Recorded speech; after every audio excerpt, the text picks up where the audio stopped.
इस वीडियो में भक्ति योग का ध्येय आत्मानुभूति, गुरु की आवश्यकता, गुरु और शिष्य के लक्षण। भक्ति योग का ध्येय प्रत्यक्षानुभूति। भक्त के लिए इन सब शुष्क विषयों की जानकारी बस इसलिए आवश्यक है कि वो अपनी इच्छा शक्ति को दृढ़ बना सके। इससे अधिक उसकी और कोई उपयोगिता नहीं। कारण वो एक ऐसे पथ पर चला है जो शीघ्र ही उसे युक्ति के धुंधले और अशांतिमय राज्य की सीमा से बाहर निकाल प्रत्यक्ष अनुभूति के राज्य में ले जाएगा। ईश्वर की कृपा से वो शीघ्र ही एक ऐसी अवस्था में पहुंच जाता है जहां पांडित्य गर्वियों की प्रिय अक्षम युक्ति बहुत पीछे छूट जाती है। वहां बुद्धि के सहारे अंधेरे में टटोलना नहीं पड़ता। वहां तो प्रत्यक्ष अनुभव सूर्य की उज्जवल रश्मियों से सब कुछ आलोकित हो जाता है। तब वो और विचार या विश्वास नहीं करता, तब तो वो प्रत्यक्ष देखता है। वो और युक्ति तर्क नहीं करता, वरन प्रत्यक्ष अनुभव करता है। और क्या ईश्वर का ये साक्षात्कार, ये अनुभव, ये उपभोग अन्यान्य विषयों से कहीं श्रेष्ठ नहीं है? यही नहीं, बल्कि ऐसे भी भक्त हैं जिन्होंने घोषणा की है कि वो तो मुक्ति से भी श्रेष्ठ है। और ये क्या हमारे जीवन का सर्वोच्च प्रयोजन भी नहीं है? संसार में ऐसे बहुत से लोग हैं जिनकी ये पक्की धारणा है कि केवल वही चीज उपयोगी है जिससे मनुष्य को पाश्विक सुख प्राप्त होते हैं। यहाँ तक कि धर्म, ईश्वर, परकाल, आत्मा आदि भी उनके किसी काम के नहीं, क्योंकि उन्हें उनके धन या शारीरिक सुख प्राप्त नहीं होते। उनके लिए ऐसी सारी वस्तुएं जो इंद्रियों को चरितार्थ नहीं करती, जिनसे वासनाओं की तृप्ति नहीं होती, किसी भी काम की नहीं। फिर प्रत्येक मन की विशिष्ट आकांक्षाओं के अनुसार उपयोगिता का रूप भी बदलता रहता है। जिस व्यक्ति को जिस वस्तु की आवश्यकता होती है, उसे वही सबसे उपयोगी जान पड़ती है। अतः उन लोगों के लिए जो खाने पीने, वंश वृद्धि करने और फिर मर जाने के सिवा और कुछ नहीं जानते, इंद्रिय सुख ही एकमात्र लाभ करने योग्य वस्तु है। ऐसे लोगों के हृदय में उच्चतर विषय के लिए थोड़ी सी भी स्पृहा जगने के लिए अनेक जन्म लग जाएंगे। पर जिनके लिए आत्मोन्नति के साधन ऐहिक जीवन के क्षणिक सुख भोगों से अधिक महत्वपूर्ण हैं, जिनकी दृष्टि में इंद्रियों की तुष्टि केवल एक नासमझ बच्चे के खिलवाड़ के समान है, उनके लिए भगवान और भगवत प्रेम ही मानव जीवन का सर्वोच्च एवं एकमात्र प्रयोजन है। ईश्वर की कृपा है कि आज भी ये घोर भोग लिप्सापूर्ण संसार ऐसे महात्माओं से बिल्कुल शून्य नहीं हो गया है। पूर्व में कहा जा चुका है कि भक्ति दो प्रकार की होती है, गौणी और परा। गौणी का अर्थ है साधन भक्ति, अर्थात जिसमें हम भक्ति को एक साधन के रूप में लेते हैं, और परा इसी की परिपक्व अवस्था है। क्रमशः हम समझ सकेंगे कि इस भक्ति मार्ग में अग्रसर होने के लिए साधनावस्था में कुछ बाह्य सहायता लिए बिना काम नहीं बनता। वास्तव में सभी धर्मों के पौराणिक और रूपक भाग अपने आप ही उपस्थित होते हैं तथा उन्नतिकामी आत्मा की प्रारंभिक अवस्था में उसे ईश्वर की ओर बढ़ने में सहायता देते हैं। यह भी एक महत्वपूर्ण बात है कि बड़े बड़े धर्मात्मा उन्हीं धर्म संप्रदायों में हुए हैं जिनमें पौराणिक भावों और क्रिया अनुष्ठानों की प्रचुरता है। जो सब शुष्क मतांध धर्म प्रणालियां इस बात का प्रयत्न करती हैं कि जो कुछ कवित्वमय, सुंदर और महान है, जो कुछ भगवत प्राप्ति के मार्ग में गिरते पड़ते अग्रसर होने वाले सुकुमार मन के लिए अवलंबन स्वरूप है, उस सब को नष्ट कर डाले। जो धर्म प्रणालियों, धर्म प्रासाद के आधार स्वरूप स्तंभों को ही ढहा देने का प्रयत्न करती हैं। जो सत्य के संबंध में अज्ञान और भ्रमपूर्ण धारणा लेकर इस बात के लिए यत्नशील है कि जो कुछ जीवन के लिए संजीवनी स्वरूप है, जो कुछ मानवता रूपी क्षेत्र में लहलाती हुई धर्मलता के लिए पालक एवं पोषक है, वो सब नष्ट हो जाए। उन धर्म प्रणालियों को ये शीघ्र अनुभव हो जाता है कि उनमें जो कुछ रह गया है वो है केवल एक खोखलापन, अनंत शब्द राशि और कोरे तर्क वितर्कों का एक स्तूप मात्र, जिसमें शायद एक प्रकार की सामाजिक सफाई या तथाकथित सुधार की थोड़ी सी गंध भर बची रही है। जिनका धर्म इस प्रकार का है, उनमें से अधिकतर लोग जानते या ना जानते हुए जड़वादी हैं। उनके ऐहिक व पारलौकिक जीवन का ध्येय केवल भोग है। वही उनकी दृष्टि में मानव जीवन का सर्वस्व है, वही उनकी इष्टापूर्ति है। मनुष्य के ऐहिक सुख स्वाच्छंद्य के लिए रास्ता साफ कर देना आदि कार्य ही उनके मत में मानव जीवन का सर्वस्व है। अज्ञान और मतांधता के इस विचित्र मिश्रण में रंगे हुए ये लोग जितने शीघ्र अपने असली रंग में आ जाएं और जितनी जल्दी नास्तिकों और जड़वादियों के दल में जाकर शामिल हो जाएं, संसार का उतना ही मंगल है। धर्मानुष्ठान और आध्यात्मिक अनुभूति का एक छोटा सा कण भी ढेरों थोथी बकवासों और अंधी भावुकता से कहीं बढ़कर है। हमें कहीं एक भी तो ऐसा आध्यात्मिक दिग्गज दिखा दो जो अज्ञान और मतांधता की इस ऊसर भूमि से उपजा हो। यदि ये ना कर सको तो बंद कर लो अपने मुंह, खोल दो अपने हृदय के कपाट, जिससे सत्य की शुभ्रोज्वल किरणें भीतर प्रवेश कर सकें, और जाओ उन भारत गौरव ऋषि मुनियों की शरण में, जिनके प्रत्येक शब्द के पीछे प्रत्यक्ष अनुभूति का बल है। आओ हम सब अबोध शिशु के समान उनके चरणों में बैठें और ध्यानपूर्वक उनके उपदेश सुनें। गुरु की आवश्यकता। प्रत्येक जीवात्मा का पूर्णत्व प्राप्त कर लेना बिल्कुल निश्चित है और अंत में सभी इस पूर्ण अवस्था को प्राप्त कर लेंगे। हम वर्तमान जीवन में जो कुछ हैं वो हमारे पूर्व जीवन के कर्मों और विचारों का फल है, और हम जो कुछ भविष्य में होंगे वो हमारे अभी के कर्मों और विचारों का फल होगा। पर हम स्वयं ही अपना भाग्य निर्माण कर रहे हैं। इससे ये ना समझ बैठना चाहिए कि हमें किसी बाहरी सहायता की आवश्यकता नहीं, बल्कि अधिकतर स्थलों में तो इस प्रकार की सहायता नितांत आवश्यक होती है। जब ऐसी सहायता प्राप्त होती है तो आत्मा की उच्चतर शक्तियां और आपाततः अव्यक्त प्रतीत होने वाले भाव विकसित हो उठते हैं।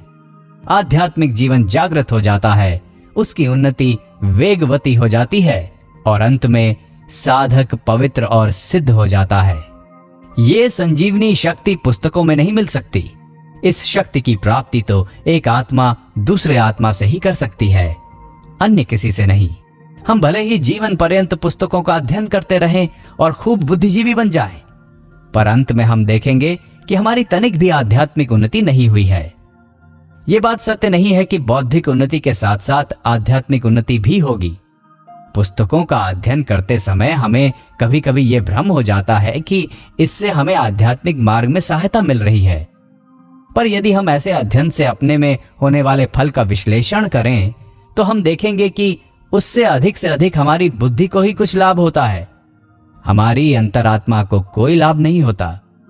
पुस्तकों का अध्ययन हमारे आध्यात्मिक विकास के लिए पर्याप्त नहीं है। यही कारण है कि यद्यपि हम में से लगभग सभी आध्यात्मिक विषयों पर बड़ी पांडित्यपूर्ण बातें कर सकते हैं, पर जब उन बातों को कार्य रूप में परिणत करने का, यथार्थ आध्यात्मिक जीवन बिताने का अवसर आता है तो हम अपने को सर्वथा अयोग्य पाते हैं। जीवनात्मा की शक्ति को जागृत करने के लिए किसी दूसरी आत्मा से ही शक्ति का संचार होना चाहिए। जिस व्यक्ति की आत्मा से दूसरी आत्मा में शक्ति का संचार होता है वो गुरु कहलाता है, और जिसकी आत्मा में ये शक्ति संचारित होती है उसे शिष्य कहते हैं। किसी भी आत्मा में इस प्रकार शक्ति संचार करने के लिए पहले तो जिस आत्मा से ये संचार होता हो उसमें स्वयं इस संचार की शक्ति विद्यमान रहे, और दूसरे जिस आत्मा में ये शक्ति संचारित की जाए वो इसे ग्रहण करने योग्य हो।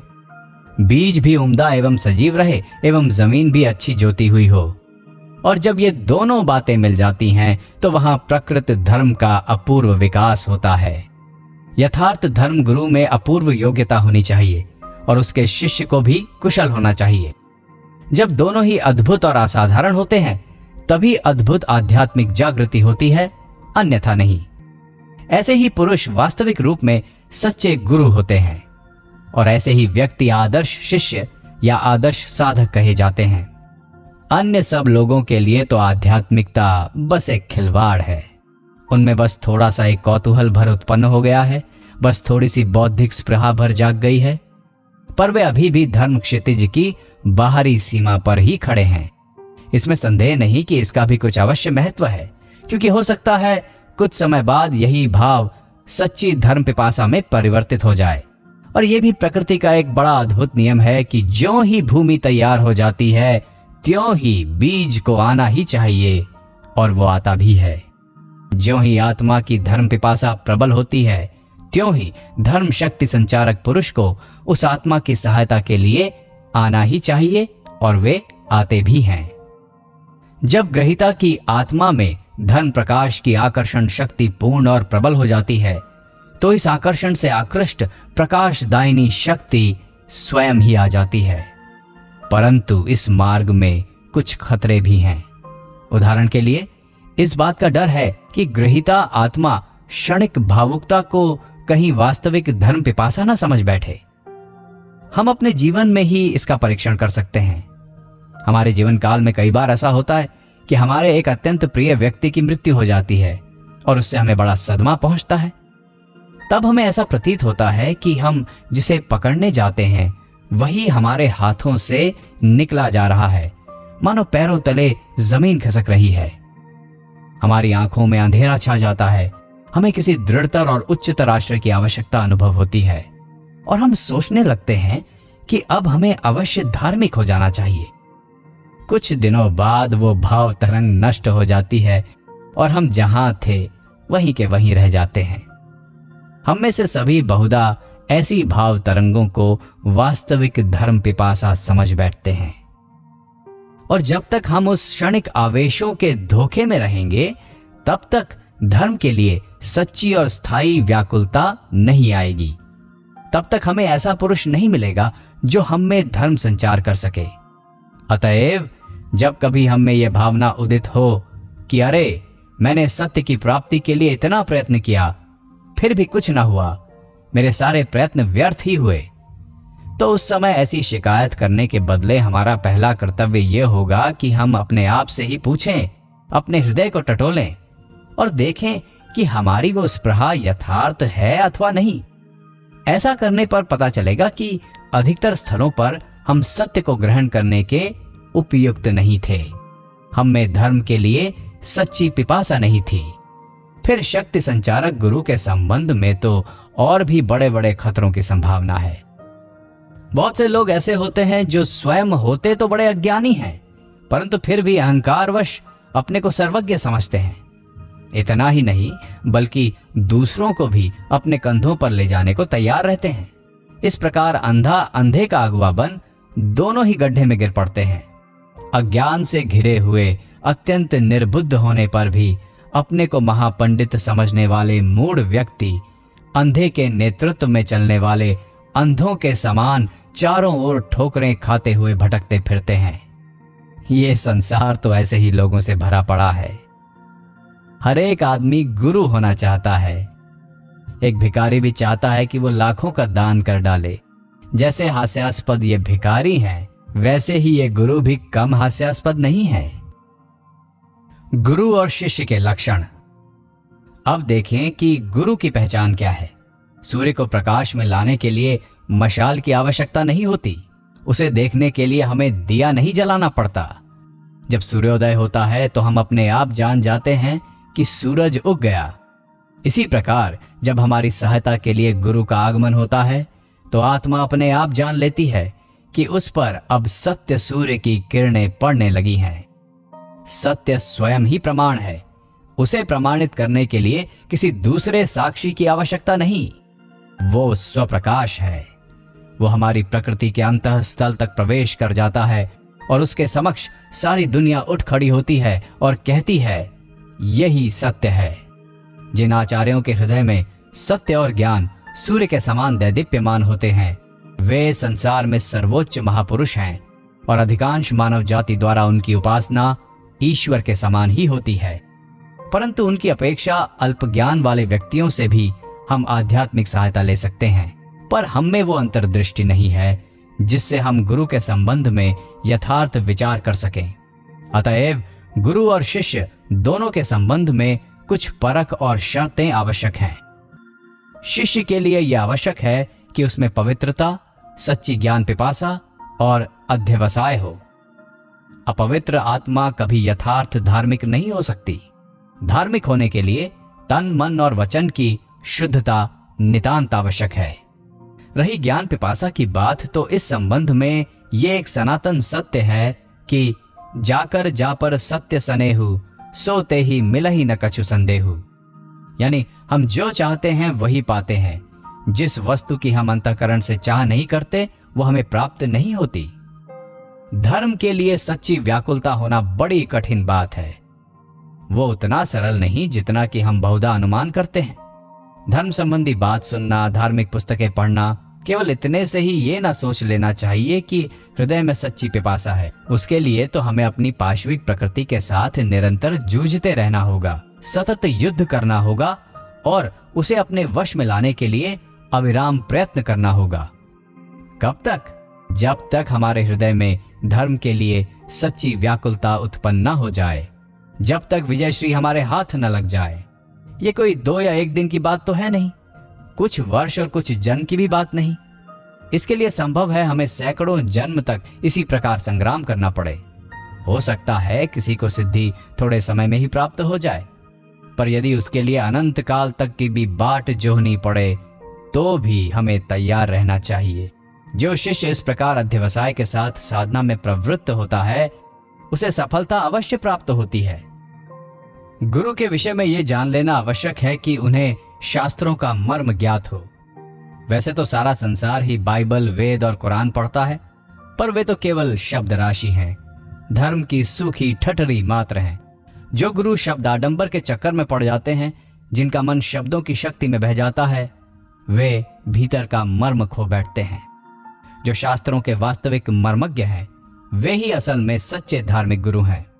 शास्त्रों का शब्द जाल एक सघन वृक्ष के समान है, जिसमें मनुष्य का मन भटक जाता है और रास्ता ढूंढे नहीं मिलता।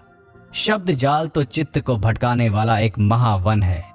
विचित्र ढंग की शब्द रचना, सुंदर भाषा में बोलने के विभिन्न प्रकार और शास्त्र मर्म की नाना प्रकार से व्याख्या करना, ये सब तो पंडितों के भोग के लिए ही है। इनसे अंतर्दृष्टि का विकास नहीं होता। जो लोग इन उपायों से दूसरों को धर्म की शिक्षा देते हैं, वे केवल अपना पांडित्य प्रदर्शित करना चाहते हैं।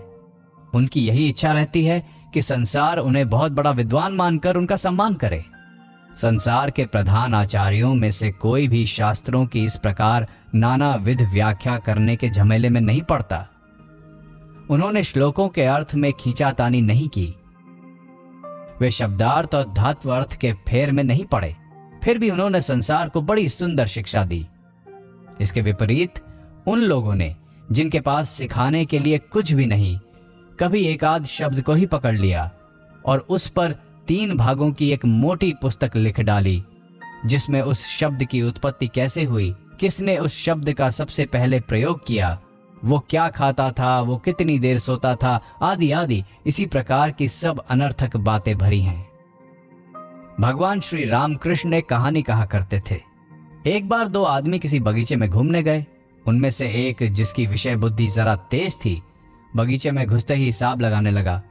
यहाँ कितने पेड़ के आम हैं, किस पेड़ में कितने आम हैं, एक एक डाली में कितनी पत्तियां हैं, बगीचे की कीमत कितनी हो सकती है, आदि आदि। पर दूसरा आदमी बगीचे के मालिक से भेंट करके एक पेड़ के नीचे बैठ गया और मजे से एक एक आम गिराकर खाने लगा। अब बताओ, इन दोनों में कौन ज्यादा बुद्धिमान है? आम खाओ तो पेट भी भरे, केवल पत्ते गिनने और ये सब हिसाब लगाने से क्या लाभ? ये पत्तियां और डालें गिनना तथा दूसरों को ये सब बताने वाला भाव बिल्कुल छोड़ दो। ये बात नहीं कि इस सब की कोई उपयोगिता नहीं, पर धर्म के क्षेत्र में नहीं। इन पत्तियां गिनने वालों में तुम एक भी आध्यात्मिक महापुरुष नहीं पाओगे। मानव जीवन के सर्वोच्च ध्येय, मानव की महत्तम गरिमा, धर्म के लिए इतनी पत्तियां गिनने के श्रम की आवश्यकता नहीं। यदि तुम भक्त होना चाहते हो तो तुम्हारे लिए यह जानना बिल्कुल आवश्यक नहीं है कि भगवान श्री कृष्ण मथुरा में हुए थे या व्रज में, वो करते क्या थे, और जब उन्होंने गीता की शिक्षा दी तो उस दिन ठीक ठीक तिथि क्या थी। गीता में कर्तव्य और प्रेम संबंधी जो उदात्त उपदेश दिए हैं, उनको अपने जीवन में उतारने का प्रयत्न करो। उनकी आवश्यकता हृदय से अनुभव करो। बस यही तुम्हारे लिए आवश्यक है। उसके तथा उसके प्रणेता के संबंध में अन्य सब विचार तो केवल विद्वान के आमोद के लिए हैं। वे जो चाहते हैं करें। हम तो उनके पांडित्यपूर्ण विवाद पर केवल शांति शांति कहेंगे और बस आम खाएंगे। अब गुरु के लिए दूसरी आवश्यक बात है निष्पापता। बहुत बार प्रश्न पूछा जाता है, हम गुरु के चरित्र और व्यक्तित्व की ओर ध्यान ही क्यों दें? हमें तो यही देखना चाहिए कि वो क्या कहते हैं और बस उसे ग्रहण कर लेना चाहिए। पर यह बात ठीक नहीं। यदि कोई मनुष्य मुझे गति विज्ञान, रसायन शास्त्र अथवा अन्य कोई भौतिक विज्ञान सिखाना चाहे तो उसका चरित्र कैसा भी हो सकता है, क्योंकि इन विषयों के लिए केवल तेज बुद्धि की ही आवश्यकता है। परंतु आध्यात्म विज्ञान के आचार्य यदि अशुद्ध चित्त रहें तो उनमें लेश मात्र भी धर्म का प्रकाश नहीं रह सकता। एक अशुद्ध चित्त व्यक्ति हमें क्या धर्म सिखाएगा? अपने लिए आध्यात्मिक सत्य की उपलब्धि करने और दूसरों में उसका संचार करने का एकमात्र उपाय है हृदय और मन की पवित्रता। जब तक चित्त शुद्धि नहीं होती तब तक भगवत दर्शन अथवा उस अतीन्द्रिय सत्ता का आभास तक नहीं मिलता। अतएव गुरु के संबंध में हमें पहले यह जान लेना होगा कि उनका चरित्र कैसा है और फिर देखना होगा कि वो कहते क्या हैं। उन्हें पूर्ण रूप से शुद्ध चित्त होना चाहिए, तभी उनके शब्दों का मूल्य होगा, क्योंकि केवल तभी वे सच्चे संचारक हो सकते हैं। यदि स्वयं उनमें आध्यात्मिक शक्ति ना हो तो वे संचार ही क्या करेंगे? उनके मन में आध्यात्मिकता का इतना प्रबल स्पंदन होना चाहिए जिससे वे सहज रूप से शिष्य के मन में संचरित हो जाए। वास्तव में गुरु का काम यह है कि वे शिष्य में आध्यात्मिक शक्ति का संचार कर दें, न कि शिष्य की बुद्धि वृत्ति अथवा अन्य किसी शक्ति को उत्तेजित मात्र करें। यह स्पष्ट अनुभव किया जा सकता है कि गुरु से शिष्य में सचमुच एक शक्ति आ रही है। अतः गुरु का शुद्ध चित्त होना परम आवश्यक है। गुरु के लिए तीसरी आवश्यक बात है उद्देश्य। गुरु को धन, नाम या यश संबंधी स्वार्थ सिद्धि के लिए धर्म शिक्षा नहीं देनी चाहिए। उनके कार्य तो सारी मानव जाति के प्रति विशुद्ध प्रेम से ही प्रेरित हों। आध्यात्मिक शक्ति का संचार केवल शुद्ध प्रेम के माध्यम से ही हो सकता है। किसी प्रकार का स्वार्थपूर्ण भाव जैसे कि लाभ अथवा यश की इच्छा तुरंत ही इस प्रेम रूपी माध्यम को नष्ट कर देगा। भगवान प्रेम स्वरूप है और जिन्होंने इस तत्व को प्राप्त कर लिया है वे ही मनुष्य को शुद्ध होने और ईश्वर को जानने की शिक्षा दे सकते हैं। जब ये देख लो कि तुम्हारे गुरु में ये सब लक्षण विद्यमान हैं, तो फिर तुम्हें कोई आशंका नहीं, अन्यथा उनसे शिक्षा ग्रहण करना ठीक नहीं, क्योंकि तब साधु भाव संचरित होने के बदले असाधु भाव के संचरित हो जाने का भय अधिक बना रहता है। अतः इस प्रकार के खतरे से हमें सब प्रकार से बचना चाहिए। केवल वही जो शास्त्रज्ञ, निष्पाप, काम गंधहीन और श्रेष्ठ ब्रह्मविद है वही सच्चा गुरु है।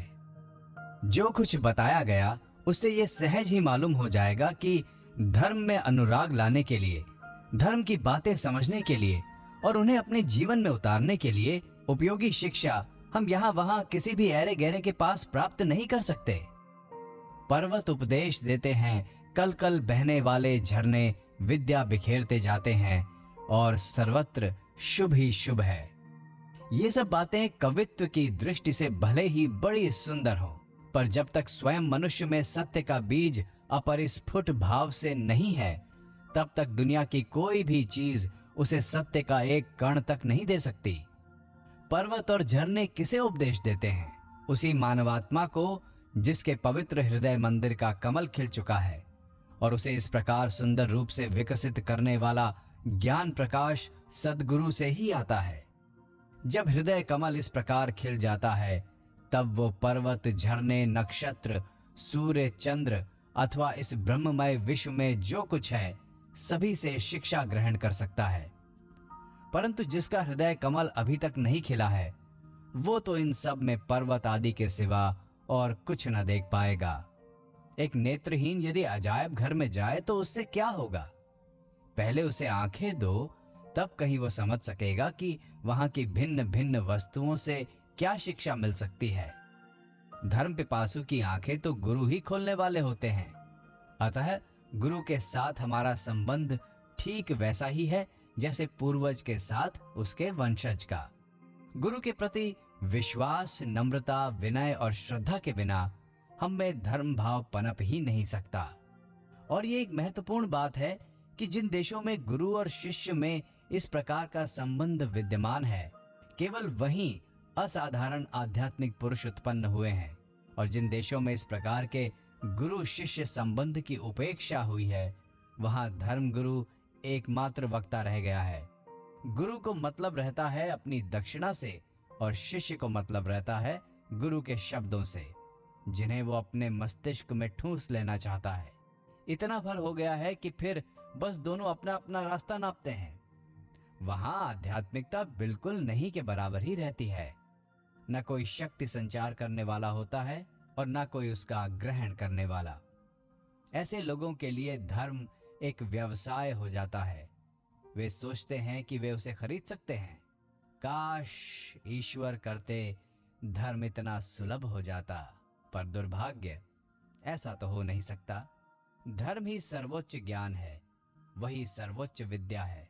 वो पैसों से नहीं मिल सकता और ना ही पुस्तकों से।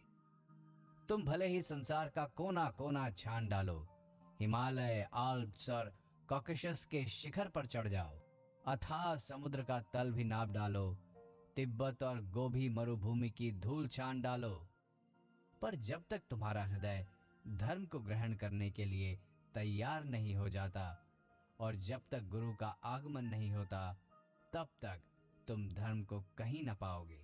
जब ये विधाता निर्दिष्ट गुरु प्राप्त हो जाए, तो उनके निकट बालकवत विश्वास और सरलता के साथ अपना हृदय खोल दो और साक्षात ईश्वर ज्ञान से उनकी सेवा करो।